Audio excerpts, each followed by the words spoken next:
But with the final batch of episodes already airing, let's look back at how the first half of season 6 really was. Don't change the channel, don't touch that dial. We got it all on UHF.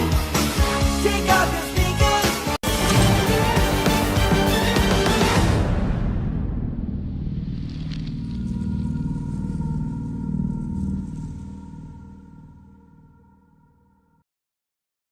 Hey guys, it's Kevin, my review for Teen Wolf Season 6A, and guys, I'm not sure what happened with this show. I was planning on reviewing every episode last year, and I just, again, it's just the perfect example of there just being too much on TV, because there really was. There was too much on.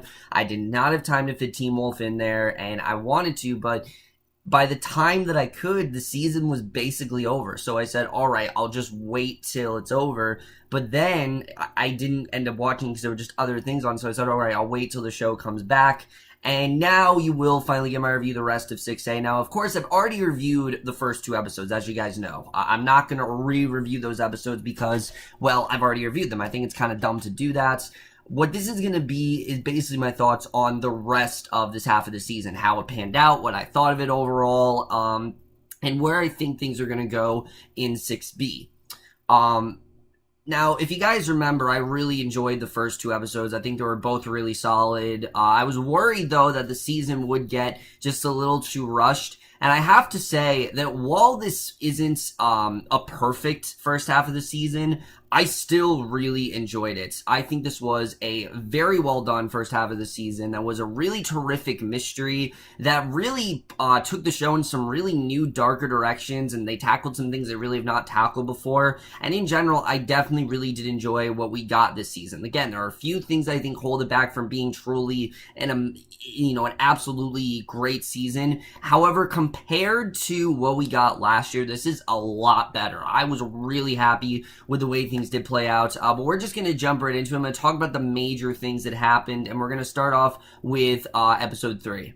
If you guys remember, one of my main concerns about this season is that they were going to rush this whole Stiles is real thing way too fast, because obviously the main thing going on this season is that basically the gang thinks that Stiles doesn't exist, and I was really worried that that this was going to be extremely rushed, because episode 2 had already seemed that way. Well, I'm happy to say that's not the case. It actually does take them quite a long time to figure out what Stiles actually is. All they know is that there is a Stiles. They don't know who he is or what he is. They just know that Stiles is part of it, and that Roscoe, this Jeep, is somehow connected to it. So I thought they handled this honestly quite well in this episode. Episode 3 is not the most eventful episode of the season. There's a lot of stuff going on, though. Like, first of all, the main thing is that we do, in fact, find out right in this episode who our main villain is, which I thought was honestly really interesting. The show usually takes its time with this stuff, but because of the way this season is structured, there isn't exactly time to do that. So we get hinted very early on that something is up with Mr. Douglas, which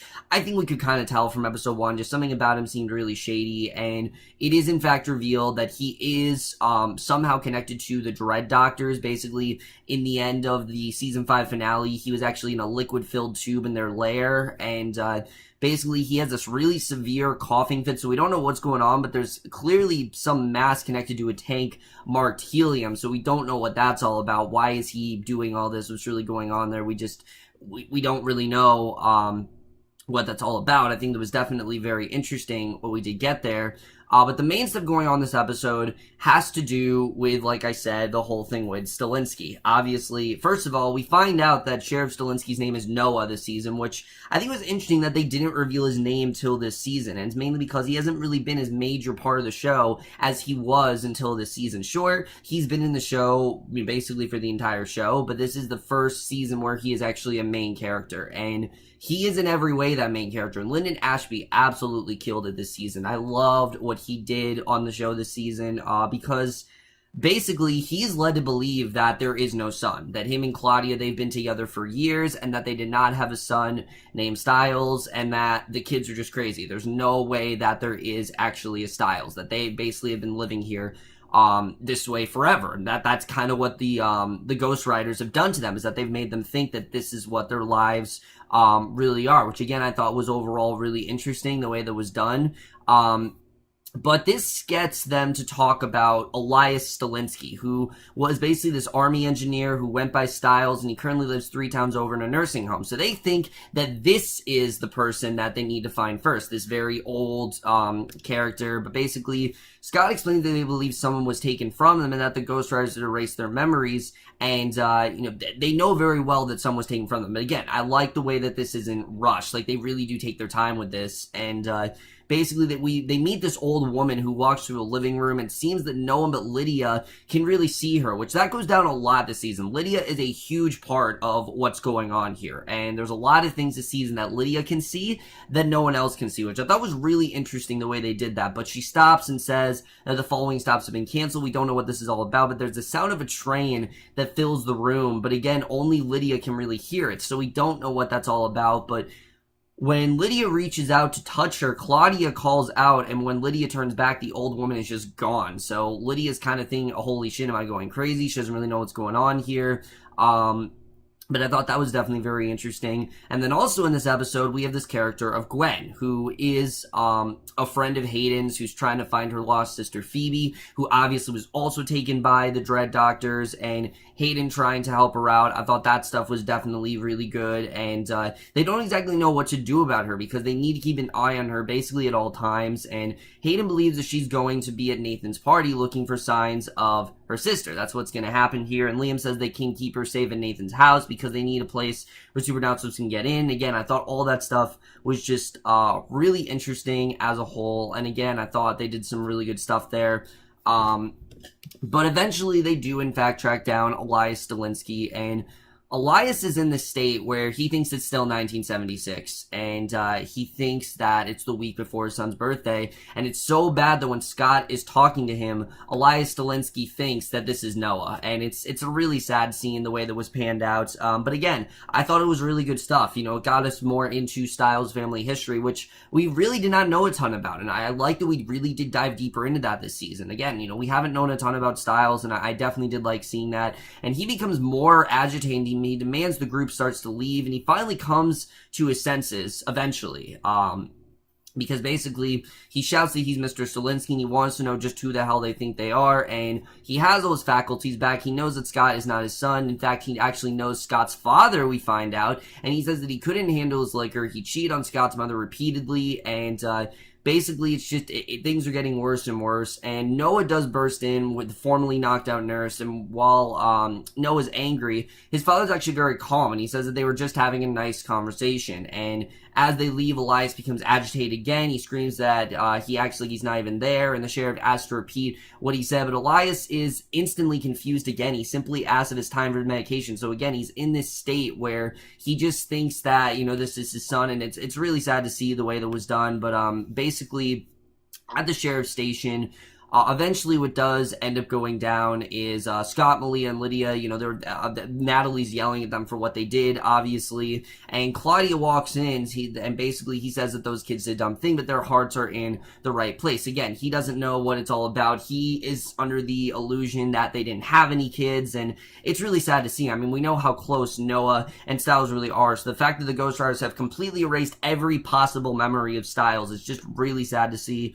But there is a really good scene where he stops by Scott's house and he's cleaning up from the party, and basically he talks about how he tried to stop his father from going after his mother, and that Elias actually pushed him through a glass table, and their little piece of glass are actually still in him. So again, I thought this was a good episode to really get more into Noah's past, show how abusive his father was, show how bad his father's PTSD really did, how far it really did go, and the lengths that he really did go to stop his father. I thought was definitely really interesting. I definitely did like getting into that. And at the end of this episode, we do in fact get confirmation that Douglas is in fact part of the Ghost Riders. He bites off the back of a janitor's head, digs around the dead man's brain, he comes out with like this small body orb of flesh, eats it, his eyes end up rolling back in his head, and they turn alpha red, and That's really all there is to say about episode 3, but now we gotta get into how the rest of the season really was. In terms of episode 4 is a pretty simple episode. Essentially what happens is that Scott and Liam,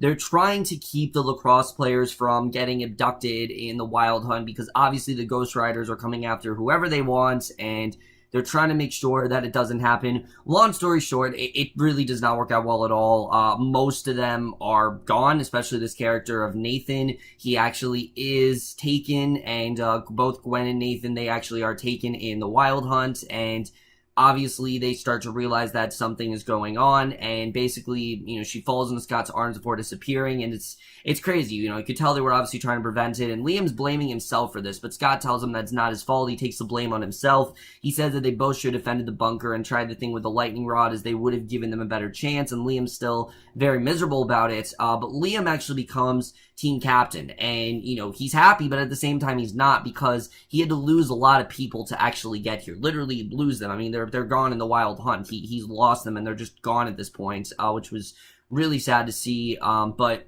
basically, this episode gives them the clue of the blue Jeep. Basically, this makes them realize that there is a blue Jeep. They don't know what it is. They know, obviously, this blue Jeep might possibly be connected to Stiles. And then the only other thing going on this episode really is Lydia. She's trying to get information about, information on Claudia to find out what's going on here. And, in this, she's been told that she's known Claudia since high school and that she really does trust her. And Natalie suggests that Lydia has a confirmation bias, meaning that she's already come to the conclusion and is interpreting information to confirm the conclusion. But Lydia insists that Stiles is real. She knows very well. And that's the one thing I love. Lydia's the one character that holds out hope throughout this entire season. She knows that Stiles is real. She knows that it actually happened. And I mean, especially the moment that Lydia had with Stiles, that's just not something you forget. And I think it was very well done that Lydia was the one who remembered Stiles the most out of everyone. But basically, Natalie agrees to be an unbiased perspective. She gets Lydia to go through everything she knows so far, and this eventually gets Lydia to realize that there aren't really many records about Claudia, and that there's clearly something off, because, Melissa can't believe that Claudia is actually still alive, and that it's a miracle. Because remember, Claudia was supposed to have severe dementia, and she still does. It's clear that she still does have the dementia in this world, but they're shocked that she's obviously alive, and they start to put things together. That's basically all there is to say about episode 4. Episode 4 was a good episode. I didn't think it was an amazing episode, but I thought it was a good episode. However, everything really changes once we get to episode 5. Because here's the thing. The reason this season was composed, of course, was because the fact that Dylan O'Brien was very limited. They could only use him very sporadically. He was obviously injured. He was shooting Maze Runner. They could not use Stiles in the way they wanted to. But they still had to find a way to use him. So the choice to make almost all of episode 5 a Stiles-centric story, I thought was really smart. Episode 5 is one of the most horrific, experimental hours that we've seen from the show. I really love pretty much everything about episode 5 because we get a lot of answers here. First of all, we find out what the Wild Hunt really is. Remember in episode 3, Lydia heard about this train, basically. Well, that's essentially where everyone from the Wild Hunt go. They go through this tunnel, and basically it's like this run-down train station, and the people are very silent, they're distracted, and he realizes that the keys to his Jeep are actually in his hand, because remember, the last place he was inside of Roscoe, and the people who are on this train, they still know what their lives are, they still know where they're supposed to be, obviously, they're missing it, essentially, and basically, he asks where they are. She says they're just at a train station, 137, but doesn't seem to remember how long she's been living, she's been there, or much anything else. So it's clear that the more you get to live in this train station, the more you forget about yourself. And Stiles, he clearly has not been there for that long. He clearly does know what's going on. I thought immediately that's a very compelling story. This idea that Stiles is trapped inside this train station where very slowly he's gonna start to forget pretty much everything about himself and forget who he was, forget his background, and basically be used as the Ghost Rider's slaves. That's essentially what they want to do. They want to use these people as their slaves to abduct everyone. That's essentially what the Ghost Riders are trying to do here, and I thought that was definitely very interesting. The even more interesting part of this episode is Peter. Remember Peter from season 4? Yeah, we never really heard of him again. He just kind of disappeared, and at first I thought, oh, that's lazy writing. Like, the show didn't know what to do with him. However, what we get this season actually makes perfect sense for why we didn't see Peter, because basically, Peter this entire time has been taken. Obviously, he was in Eichen House, and after everything that happened, he basically what ended up happening is that Stiles questions Peter, who explains that he's actually there to catch the train, and when pushed on how he got there, he says he probably took a cab, and he appears to have forgotten about the Ghost Riders already. Peter's forgotten a lot of what's going on,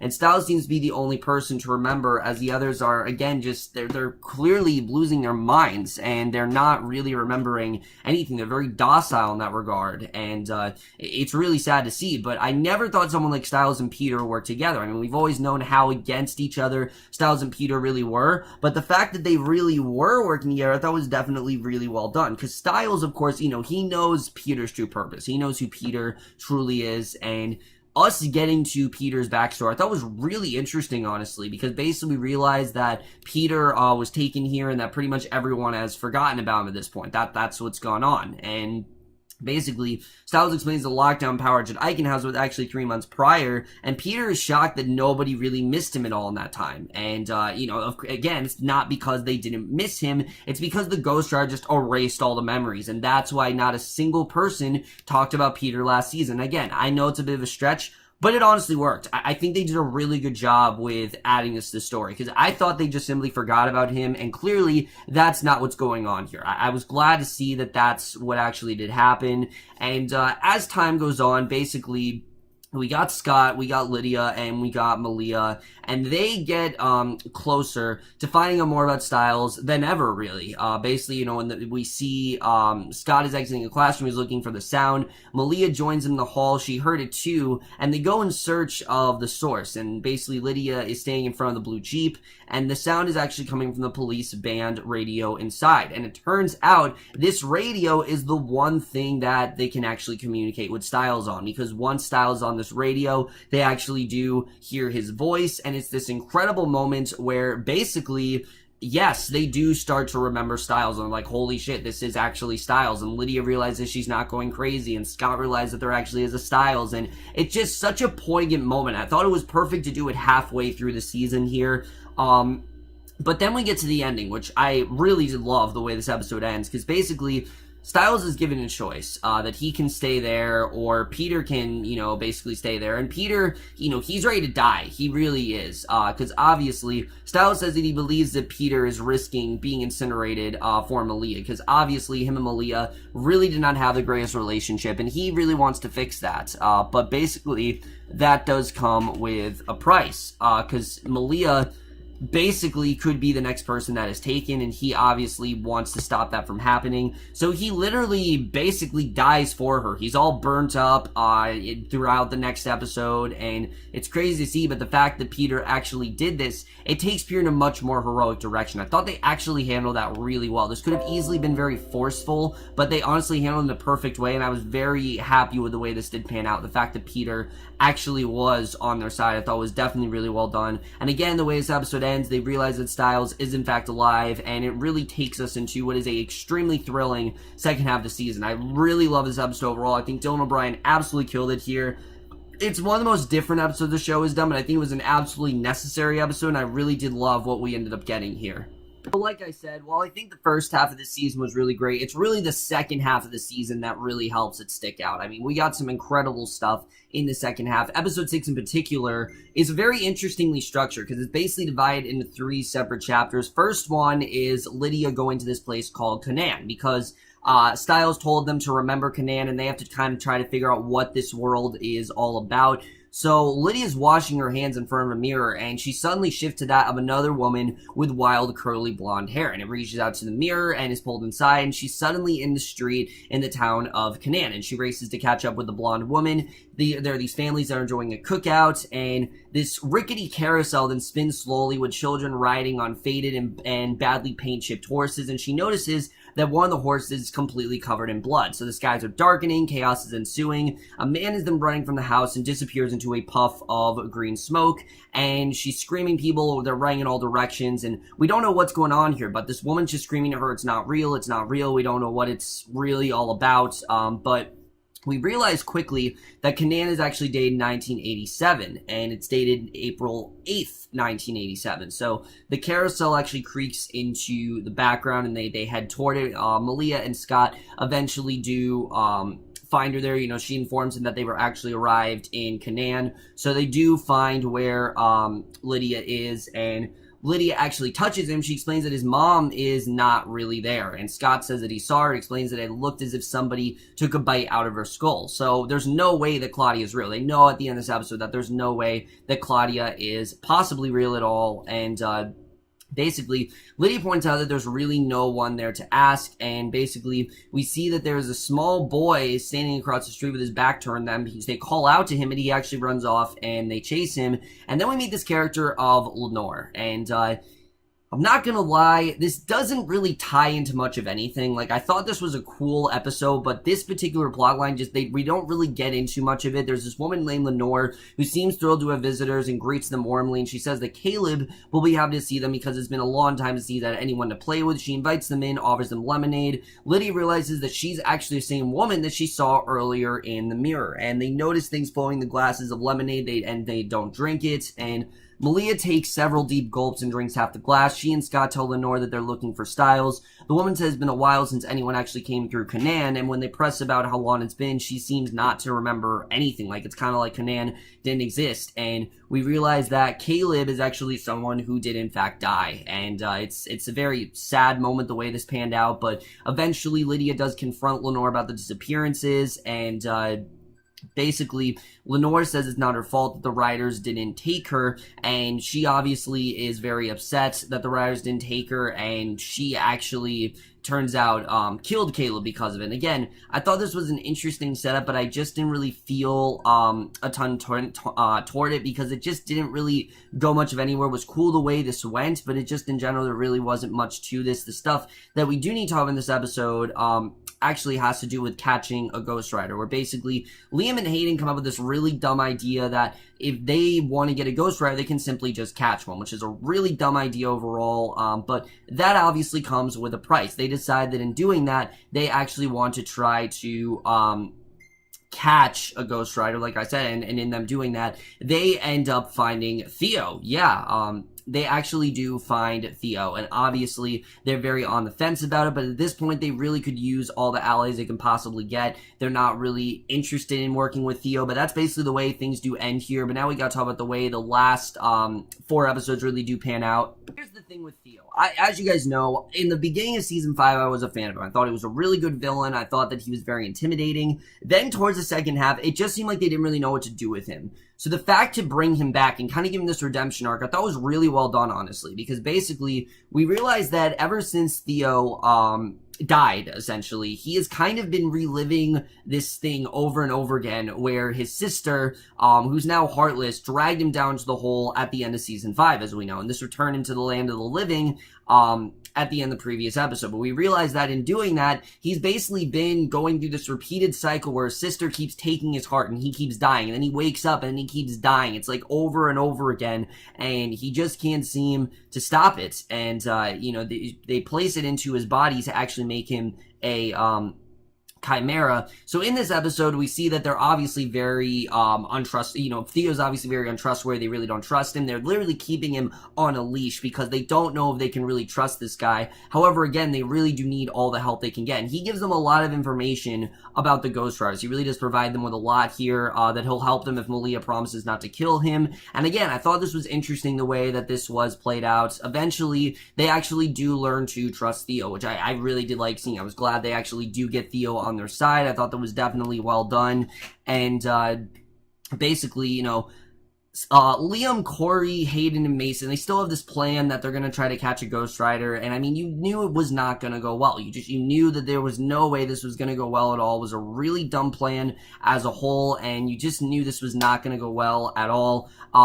As far as Lydia in this episode, she's trying to figure out more about Claudia, because obviously there are just a lot of things that don't make any sense. I mean, how did Claudia have this fatal disease and now she's alive? It just doesn't really link together at all, and she says her Jeep was stolen 20 years ago, but that it's Stiles' Jeep, and Lydia says that Claudia looked scared when she started peeling the wallpaper off the wall blocking Stiles' room, like she was protecting a secret. So you know immediately that there's something going on with Claudia. It has nothing to do with her dementia. There clearly is, this is not really Claudia. This is clearly just a mirage that is there to make Noah think that Stiles is gone. That's obviously why she's there to do that, and Lydia knows very well that there's definitely something more going on with that, and I thought that was definitely very interesting what we saw there. So basically, she explains to Noah about Claudia, and basically it dawns on Noah that Lydia's trying to draw a parallel between Lenore's dead wife and his son. He doesn't believe her. He becomes agitated at the thought that he made up a phantom wife. He thinks that that she's just going crazy and that she's just trying to make him sound like he's insane. But she says because he loves Stiles, and he asks Lydia why Lydia cares so much that he remembers Stiles. She says because he genuinely loved him. And again, it's just really sad to see, Noah not believing her. He's eventually going to, but at this point he's just not. And like I said, it was just very sad to see the way that all turned out. But we do get a lot of good stuff in this episode between Malia and between Peter, because they actually do reconnect a lot, and because Peter's feeling very guilty for what he did to Malia, and they actually do have some nice bonding throughout this episode, and I definitely really did enjoy seeing that. Like seeing Malia and Peter bond, I thought there was some really good stuff that we got going on there, and basically, what ends up happening is that Scott and Liam try to stop Parrish from releasing the Ghost Rider, because Parrish is under some sort of thing where Parrish is being controlled by Douglas, and his skin burns his hand. Parrish knocks him to the ground. Scott and Liam manage to push him back and outside, and basically we get finally the actual appearance of Douglas. His face deforms with this more monstrous appearance. Theo tries to run, but the Alpha stabs him in the back with his claws. He threatens to rip him in two and forces Theo to actually break the mountain ash barrier, and what ends up happening is, away from the rider, Parrish does seem to somehow regain control here. He tells Scott and Liam not to follow him. He runs away into the woods, and Douglas digs around into the rider's skull. He removes this extra large pineal gland. He bites into it. We don't know what it's all about, but they find the rider dead and Theo cowering in the corner, and they think that he killed the rider, and he explains that it was Douglas. Again, they really don't trust Theo at all. He's saying that it's Douglas. They soon realize that he's telling the truth because the teacher ate the pineal gland, and those murders have been going on for weeks. So they know very well that, yeah, they can trust Theo. But the other big thing is that the writer's whip is just gone, and we see at the end of the episode that Corey is actually the one that is taken, which I thought was an incredibly well done reveal. I really did love the way that was done, but that perfectly sets us up into the last 3 episodes of this season, because this is really the episode where everything does start to come together. First of all, we find out a lot about Douglas in the opening scene. We find out, first of all, that he actually is a Nazi from 1943 named Hauptmann, and he tried to convince a group of fellow officers to help him capture the Wild Hunt. He basically came up with this idea of the Ghost Rider of the Storm because they're masters of infinite power, and basically says the Dead Riders are actually in the Ruhr Valley, and basically this other Nazi Mox is planning to capture the Unstoppable Army. Hauptmann slashes his throat with his claws, and again, he basically feels like it is his duty because he needs this army of the dead. That's essentially what he wants, because they cannot be broken like an army of the living. So now it really is making sense why he needs these specific people. He doesn't care who it is, as long as they are dead. That's all that matters to him, because they are an unstoppable army, and that's exactly why he needs them, basically. So I thought that was definitely a very interesting reveal, the way that was played out. Probably for me, the strongest of this episode had to be that of Noah Stilinski, because Noah in this episode, he knows there's something going on. He knows that there's a Stiles. He knows he's not going crazy. He knows very well that Stiles is somehow out there, because he starts off this episode, he's holding his lacrosse jersey. He touches the empty bookcases, and basically, he starts to put together the remains of Stiles' room. He starts to remember everything that was Stiles, and he notices a photo on the corkboard, and it's basically Stiles and Claudia in a hospital, and he takes the photo down from the board. He knows something definitely is going on. He knows very well that there is, in fact, a Stiles, and I thought there was just a really good setup, the way that was done here. But the main thing in this episode, that Scott has this plan that in order to get Stiles, he's going to have to bite Stiles in this way. And Peter tells him that it's a horrible plan, because it's just, what if it doesn't work out? What if Scott doesn't get taken? What if Stiles isn't there? Because Scott feels that he can just replace himself with Stiles. But Peter lets him know that this is a horrible idea and that this might not work out for him at all. So they really don't end up doing that. What they do find is this thing called the Rift, where Malia walks right into it. She's thrown backward, and basically it's this Einstein Rosen bridge, and they find it, and Theo comes up with this bargain from Hayden, Mason, and Liam. He lets them know that, because Hayden realizes that if Douglas knows how to fight them, then he might know everything about them. And Theo reminds him that he knows all about Douglas. And basically, he makes this deal that he will help them if they make sure that they destroy the one thing that could send him back to hell, because he wants no part of it whatsoever, and he wants out of it. And I thought that was definitely really interesting what we did get there. But we then find out a lot about Douglas here. First of all, we realize the connection to the Dread Doctors, that basically Douglas didn't beat the Ghost Rider. Hayden says they actually broke the sword for nothing, and what happened to Douglas between 1943 and now, Theo explains that he kept looking for answers about the Wild Hunt. He found 3 signs they thought could help him, and the Dread Doctors actually took Douglas, they forced him into a giant tube, and they infected the water, they mixed a fluid from that, and this turned him into a Lowenmensch, which is basically half werewolf, half lion, and a Ghost Rider. And that's basically, this means that Douglas can fight the Riders and possibly stop them. So that's why he is so powerful, and that's exactly what he's trying to do. And the reason he needs Parrish is because he needs a Hellhound, and that's why he's using Parrish. Parrish is kind of the first part of that, him creating this unstoppable army. So it makes sense why he's using Parrish against them. And Parrish, other than that, doesn't really have much of a role this season. I'll get more into that when we get into the problems of this season, but essentially what does end up going down here is, first of all, Liam and Lydia eventually run into this other rider. It stops, it holsters its gun. She tells Liam to get behind her. They walk out of the tunnel. Liam says it's actually afraid of her, and she says that she's afraid of her, and because they basically are trying to face down riders. They get into this huge fight, and finally, at the end of this episode, we realize that Noah does in fact remember Stiles. He realizes that Claudia is actually not real because he remembers that he doesn't remember Claudia's birthday last year. He also doesn't remember what they did for her anniversary or Christmas for many years. So he knows that there's definitely something off, and he finally gets to the idea that he did in fact have a son named Stiles, and we find out Stiles' first name. His name is actually Mieczysław Stiles, and the reason that they call him Stiles is because he just couldn't pronounce his first name. His mother always called him Mischief, and that's basically how that turned out. And basically he went to Stiles' room, and it came back and all the memories with it, and basically, he says that he thought he saw Stiles. It's like someone opened in the middle of the room for a moment and then was gone. He realized that it was a rift. That's really what it's about. And they then come to the conclusion at the end of this episode that the only way to remember Stiles is to open the rift. They have to remember everything in order to do that, and that's how they will get Stiles back. So, like I said, a lot of answers here, a lot of stuff that really just ties into the rest of the season, and that perfectly gets us into where the rest of the season does end up going.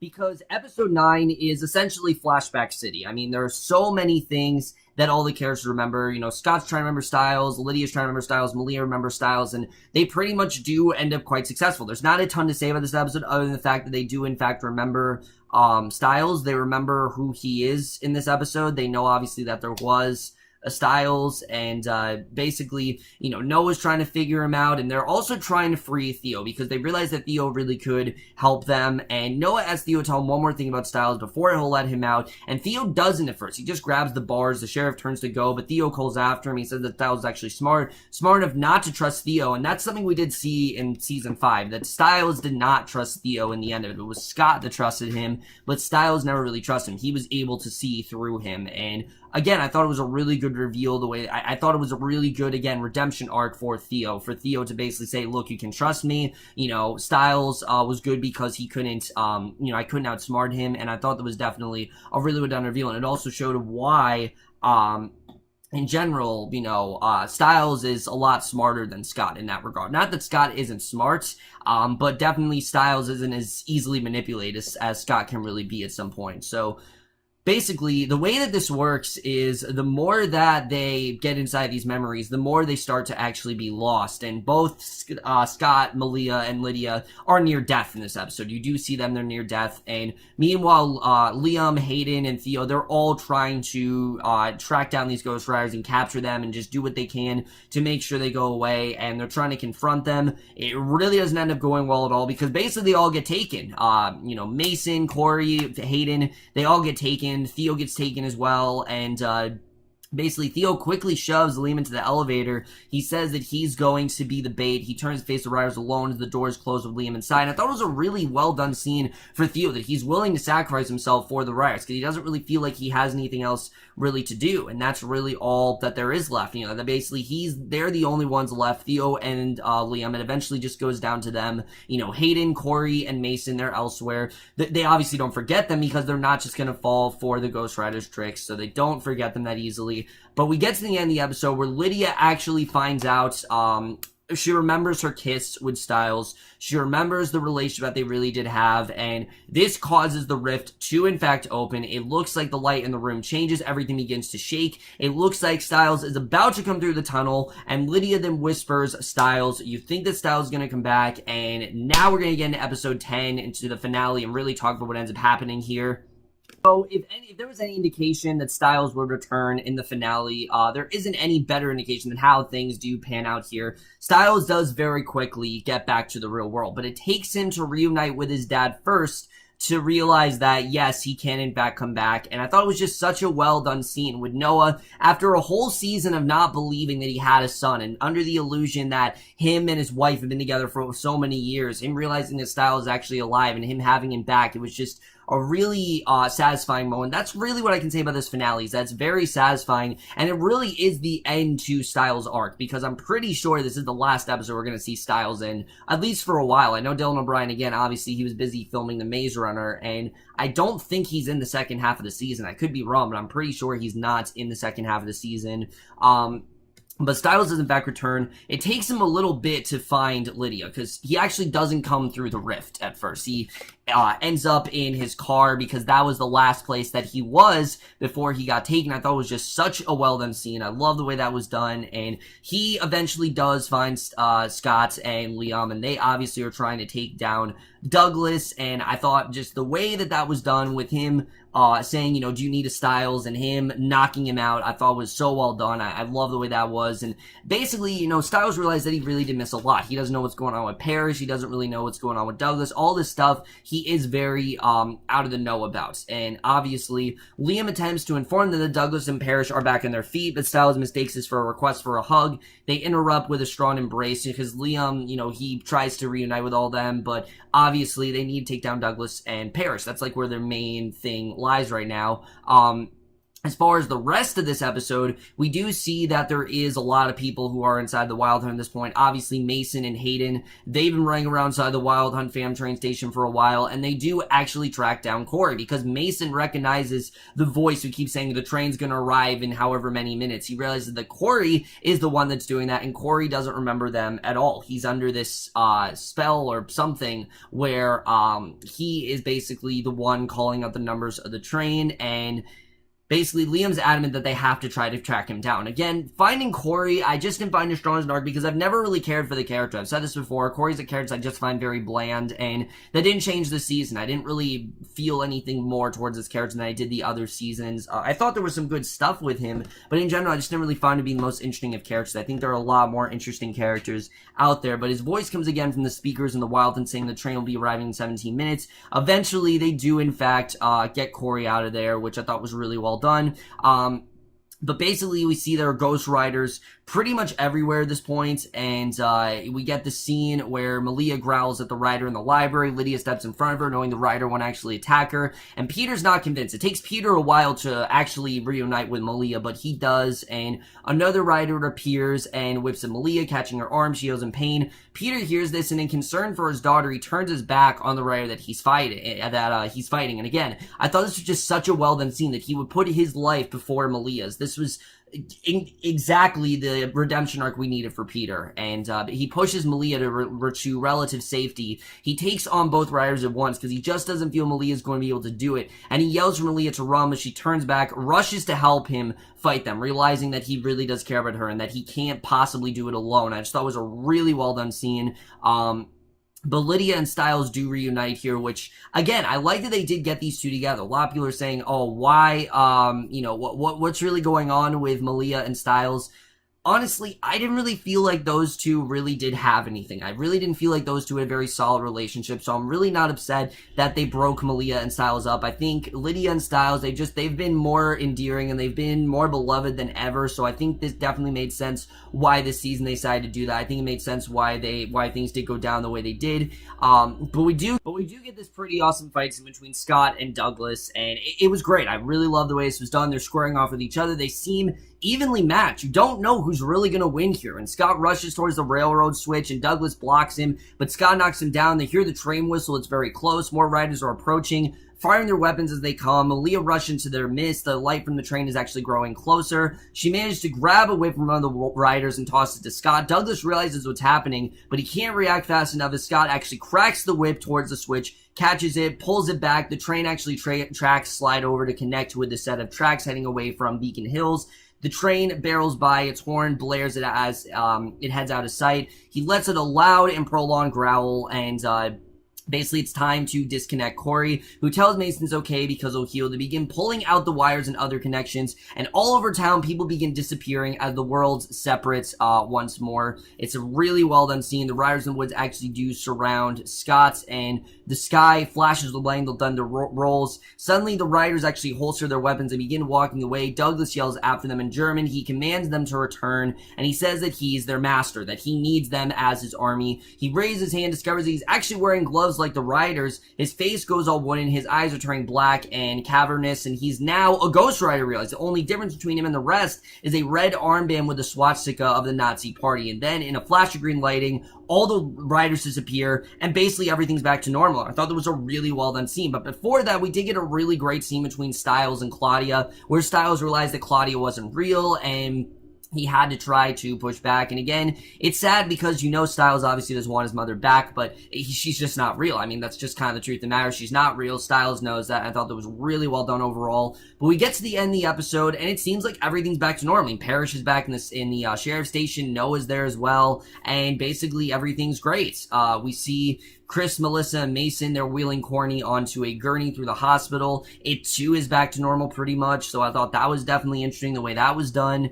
And in school, it's the last day before summer break, and we see Stiles, he's very disappointed because he missed 3 months of his senior year, and it just feels really anticlimactic, but that's just the way things are going. And Lydia points out they still have graduation. Malia says she has to go to summer school before she can graduate, and they exit, but Stiles stays behind. Someone turns off the classroom lights, and he reluctantly actually follows his friends out. And outside, Stiles makes a big deal of passing the torch to Liam and Mason. He calls Liam the new alpha, but Liam corrects him, says he's not an alpha and would actually have to kill one to become one, which again is a really well done character development for Liam. We know in season 5 he was willing to do whatever. He was just willing to, he thought he was as powerful as Scott. He thought that he could, be Scott's partner, but he's realizing that he's not that Scott is the alpha and that he is the beta, and that's just kind of how it's going to go for right now. And he tells Liam that Mason will always be there to save his ass. He gives Mason's aluminum baseball bats, and the younger boys leave, and it was a really nice scene. But Scott and Stiles are then, they're discussing their plans for college. Scott getting into UC Davis, while Stiles will be attending George Washington University. And in the fall, Scott's dad actually pulled some strings to help Stiles get into the pre-FBI program at the school, and he says Lydia's going to drive him down and help him move him to his dorm before she heads to MIT in Massachusetts, and she'll be an incoming junior apparently, which is, I don't know why she's giving a junior year, but basically, he gives Scott the keys to his Jeep, as well as several others on a ring. Those other keys are apparently copies that Stiles had made on the sly, and Scott actually protests taking the Jeep, but Stiles does insist that why not, so he watches some of his former classmates as they exit the school. He says that they still need them. Scott agrees, saying that they'll always need them, and Stiles says that he needs Scott, and his friend reciprocates. He seems on the edge of tears. It's just, you can tell that this was Dylan O'Brien's last scene. I mean, he obviously is crying. It's really emotional stuff. Scott points out that Stiles' dad actually is a sheriff, so he can get away with driving without a license, because Stiles talks about how, I don't have a license, but he does in fact do that. And we see the sheriff reports about a dead body that had been found in the woods, and Stiles turns off the scanner. The friends actually look at each other. They ask if they should. The Jeep speeds out of the parking space, out of the school lot, down the street, and into the woods. And that is how this first half of the season ends. But let's just get in this first half, what I think went right, what I really did like, and where I think season 6B is really headed. So overall, guys, I have to say, I really did enjoy the way this season did pan out for the most part. I thought there was some really great stuff here. The whole mystery with the Ghost Riders in general was really compelling. Stiles in particular, I just really did get into it. The whole idea of the Ghost Riders needing this dead army, and then basically just pretending that they're dead and making everyone think that they're not actually there. Noah in particular not believing that his son is actually alive was a really tough moment to watch. It really was, but I think it was still really well done. I really did love the way things did play out there, and in general, I definitely really did enjoy that as a whole. But the other thing I thought was really great about the season, like I said, it took things in a slightly different direction. It wasn't just retreading things like some of the other seasons had. This truly was a different season, that it was a ghost story through and through, and it sticked very true to that, and I was happy about that as a whole. I thought that was definitely well done. Sure, we got to see Scott battle some werewolf, but they still were ghosts in the end, and I thought that was just really cool the way that played out. I definitely really did enjoy that. And Dylan O'Brien in particular, I like the way they used him this season. Again, they couldn't use him a ton, but they used him, I think, just enough. And him, you really felt the sympathy for Stiles throughout the season. You understood what he was going through. I thought all that stuff was great. Peter's redemption arc, Theo's redemption arc, all that stuff was really well done as well, and I definitely really did enjoy that. And especially the role that Lydia played. Lydia played a pretty significant role this season. We realize how much she really does love Stiles and how much these two really do need each other and the relation that they really do have. And again, was it fan service? Kind of. I will say that. But I feel the entire show has been building to it. So I'm not really surprised they went in this direction with Stiles and Lydia. I'm actually kind of happy that they did that, because I've always kind of wanted them together. I really have. And I'm glad that they are going this direction with them. I think it's better than Stiles and Malia. They just were never really that great of a couple. They really weren't. They were constantly fighting. They weren't interesting, and fans didn't really like them that much. Myself included, I never was really a huge fan of Stiles and Malia, so it's cool to see Stiles and Lydia actually be together. I definitely really did like seeing that. And all that stuff was great. I think Noah in particular for me, though, probably had the best emotion out of everyone. Just the whole story of him realizing that his son is actually still alive, and as much as he wants, but Claudio, as much as he wants to continue living life with his, deceased wife, he obviously can't do that because she's not there. I mean, that's just the truth of the matter. She's not there. She's not real. Stiles is, and him realizing that Stiles is actually alive, I thought was really well done. And it was a really good arc, to end things with Stiles, because I'm pretty sure this is the last we'll see of him. He's not in the opening credits for 6B. I don't think he's going to be in 6B that much, and it was a really good way to close out his arc. My only thing is what's going to happen to Stiles and Lydia. I don't really understand how we're going to continue to have them in a relationship, or where that's really going to go. They can't just completely forget about Stiles. I mean, there's no way they're going to do that after this first half, right? They're not just going to forget about him, right? You got to think that at least they're going to mention Stiles here and there, but we'll have to see the way things really play out there. I think that definitely is going to be interesting. One of the things I actually did really enjoy, though, about the season, like I said, is Liam. Liam's a character that I really have not liked all that much since his introduction. I just thought he was kind of shoehorned in there to be this sort of replacement for Scott, and I like that we actually had a really good arc from this season, with him still thinking kind of irrationally, and him thinking, oh, we can just capture a Ghost Rider, and that's how it's going to go. But here comes Theo, who actually did reprimand him. I think incorporating Theo into this story really did keep things grounded in that way, and I definitely really did enjoy that as a whole. And I thought the ending with Liam realizing that he can't just, do everything, and that he can't just do whatever he wants. He actually has to listen to Scott, and that's supposed to be his position, was really well done.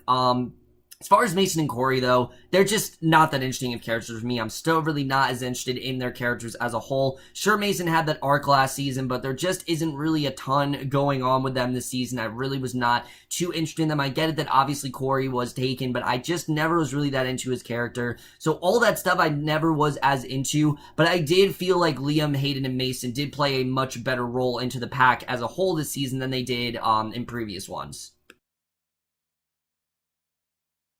Things that didn't work as well for me this season is pretty much everything involving Argent and Melissa. Now, look, I really do like both of these characters, but I'm not gonna lie, Argent felt very shoehorned in at points, especially the scenes with Melissa. With him and Melissa, they're trying to find the Hellhound, and they're kind of thrown into this whole mess. And I get it that, again, this was Argent trying to forgive Malia. I get that, but it became less of that and more of just Melissa and Argent's arc, which I just felt was really unnecessary. I did not really need to have this whole relationship with them. I thought it was kind of out of place, honestly, and I really wasn't the hugest fan of the way things did go there. And when we got to those scenes, it did kind of take me out of things. I was not the hugest fan of Melissa and Argent. I know they've been developing something throughout the season, but I just felt like it was kind of out of place. I didn't really feel like we needed it, unfortunately. And again, when Melissa left, obviously, that was something that very much did it's got hard, but didn't hit him in the way we really did. And we did not get to see enough of scenes of Scott and his mother together for that to really feel, rewarded in that way. And I just felt like Melissa and Argent were on a different show. It